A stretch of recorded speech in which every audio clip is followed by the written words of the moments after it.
Muy buenas tardes a todos. Les damos la bienvenida a una nueva versión de nuestra visión semanal, donde vamos a revisar los principales movimientos de mercado, datos económicos y noticias publicadas la semana pasada. En cuanto a los principales índices financieros, podemos ver que fue una semana negativa para los activos de riesgo, con las acciones globales retrocediendo casi 1% después de 2 semanas consecutivas de alzas, en un contexto en el que el mercado comienza a reducir sus apuestas sobre la probabilidad de baja de tasas en junio por parte de la Fed, después de la publicación de sólidos datos de empleo, con la creación de más de 300.000 puestos de trabajo en marzo, cuando se esperaba que rondaran los 200.000. Lo anterior hizo saltar las tasas de los bonos del Tesoro a más de 20 puntos base, lo cual impactó en el rendimiento de la renta fija global, que retrocedió un 0.7%. El dólar index, por su parte, también saltó con la publicación de los datos de empleo, pero lo anterior no alcanzó a compensar la depreciación que vimos a comienzo de la semana, por lo que el dólar a nivel global muestra un retroceso de un 0.18%. En línea con lo anterior, las monedas emergentes mostraron un desempeño positivo, apreciándose un 0.6% en la semana.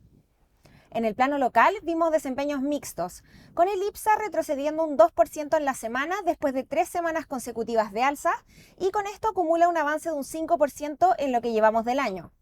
Por su parte, la renta fija en Chile mostró un desempeño plano, y por otro lado, el peso chileno se ubicó como la mejor moneda dentro del ranking de emergentes, apreciándose más de 30 pesos en la semana, impulsado por el tono de cautela por parte del Banco Central y la actualización de las proyecciones en el informe de política monetaria.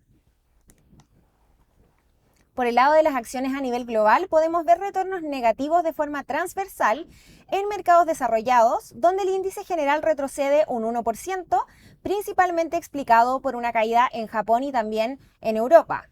Por otro lado, en mercados emergentes vemos el movimiento contrario, con el índice general subiendo un 0.3%, principalmente explicado por Europa emergente, Medio Oriente y África, que en su conjunto avanzan casi un 2%. Latinoamérica, por su parte, retrocedió un 0.2%. Pasando a la renta fija global, acá vemos retornos mayormente negativos en un contexto en el que las tasas de los treasuries a 10 años en Estados Unidos saltan 20 puntos base después de los fuertes datos de empleo publicados en Estados Unidos, que hacen que el mercado reduzca sus expectativas de recortes de tasas por parte de la Fed en junio. Vemos que la categoría Investment Grade es la que retrocede con mayor fuerza, un 0.8%, tanto en desarrollados como en mercados emergentes, pero destacan los bonos High Yield en mercados emergentes como la única categoría que muestra avances. Latinoamérica, por su parte, retrocedió un 0.2% en la semana. En cuanto a las divisas, durante la semana vimos un dólar a nivel global que transó con pérdidas, tratando de ganar terreno después de los datos de empleo, pero no alcanzó a compensar la depreciación que vimos los primeros días de la semana. Podemos ver que dentro de las monedas desarrolladas destaca el euro, con el dólar australiano y neozelandés como las monedas con mejor desempeño, mientras que el dólar canadiense retrocede. En emergentes, el índice general se aprecia un 0.6%, principalmente explicado por el peso colombiano y el peso chileno, que se aprecian con fuerza en la semana. Por el contrario, el real brasilero se depreció más de un 1%. Cabe mencionar acá que el peso chileno fue la moneda con mejor desempeño a nivel global durante la semana, apreciándose 30 pesos, y lo anterior se explicó por el mensaje de cautela en los próximos recortes por parte del Banco Central, señalando una dependencia en la publicación de datos económicos y por ende moderando la presión sobre el peso chileno vía diferencial de tasas de interés. Fue una semana mayormente positiva por el lado de los commodities, con el índice general avanzando más de un 3%, impulsado principalmente por el petróleo y también por la categoría de los metales. El petróleo saltó un 4.5% y el gas natural también tuvo un desempeño positivo, pero en menor medida sube un 1.5%. Por el lado de los metales vemos desempeños positivos de manera transversal, destacando la plata con un salto de más de 10%, seguido por el hierro y el cobre con avances de más de un 5%. Entre los commodities de agricultura vimos retornos mixtos, con el maíz y la soya retrocediendo, mientras que el trigo avanza más de un 1%. Pasando a la noticia de la semana, el día martes se dio a conocer la decisión de política monetaria por parte del Banco Central de Chile, el cual recortó la tasa de política monetaria en 75 puntos base en una votación unánime, de un nivel de 7.25 a 6.5%, en línea con lo esperado por el mercado y en un contexto de debilidad de la demanda interna después de que fueron publicadas las cuentas nacionales, pero sin sorpresas después de altos datos inflacionarios publicados previo a la decisión de política monetaria. Sin embargo, podemos notar un cambio de tono por parte del ente rector, donde señalan que los recortes continuarán, pero a un ritmo dependiente de los datos económicos. Adicionalmente, se transmitió el mensaje de converger al nivel neutral de un 4% antes de fin de año. Las mayores preocupaciones del Consejo en el plano internacional son el aumento de precios externos, como lo son el costo del transporte y también de combustibles, además de un tono de mayor cautela por parte de la Reserva Federal. Por otro lado, en el informe de política monetaria sorprende el importante ajuste en el rango de crecimiento económico para este año,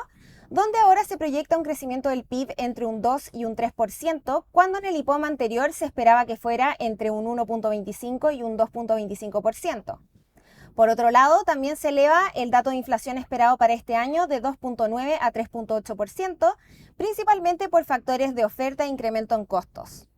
Respecto al corredor de la TPM, como podemos ver en el gráfico de la derecha, ahora se espera que las magnitudes en las próximas reducciones de tasa de política monetaria sean menores a las actuales y que alcanzaría niveles coherentes con la tasa neutral ya hacia el próximo año. Con todo lo anterior, esto generó un impacto potente en nuestra moneda, sumando al fuerte avance del cobre, donde el tono de cautela por parte del central, sumado al ajuste al alza en las proyecciones de crecimiento económico e inflación para este año, moderaron la presión sobre el peso chileno a través del diferencial de tasas de interés. Con esto, el peso chileno se apreció más de 30 pesos, ubicándose como la mejor moneda en el ranking de la semana, como podemos ver en el gráfico de la derecha. Por otro lado, hoy en la mañana se publicó el dato de IPC del mes de marzo en Chile, el cual sorprendió a la baja a las estimaciones de mercado después de 2 meses consecutivos, sorprendiendo al alza. En este caso, mostrando un avance de un 0.4% mes sobre mes, cuando se esperaba que el avance fuera de un 0.6%. Con esto, y considerando la base de referencia del 2023, la inflación anual se ubica en 3.2% y serían 3.7% si consideramos la serie empalmada del índice. Como podemos ver en la tabla, la sorpresa a la baja se explica principalmente por el descenso en los precios de los alimentos y bebidas no alcohólicas, que retrocede un 0.9% mes contra mes, además de la categoría de vestuario y calzado.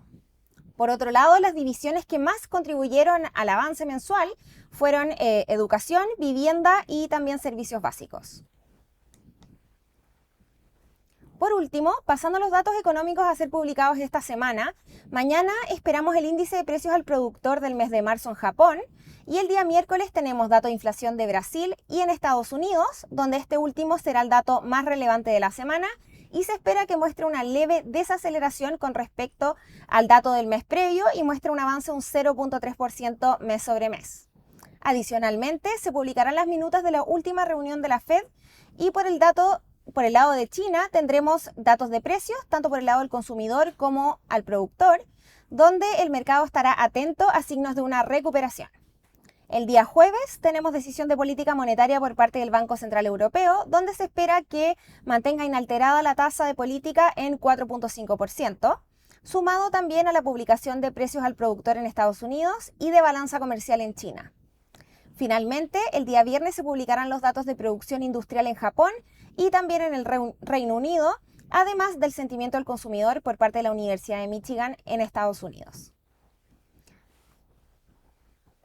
Muchas gracias a todos por su atención. Nos vemos el próximo lunes en una nueva versión de nuestra visión semanal. Y recuerden que ante cualquier duda o requerimiento, nuestros canales de atención están siempre abiertos para ayudarlos. Que tengan una muy buena semana.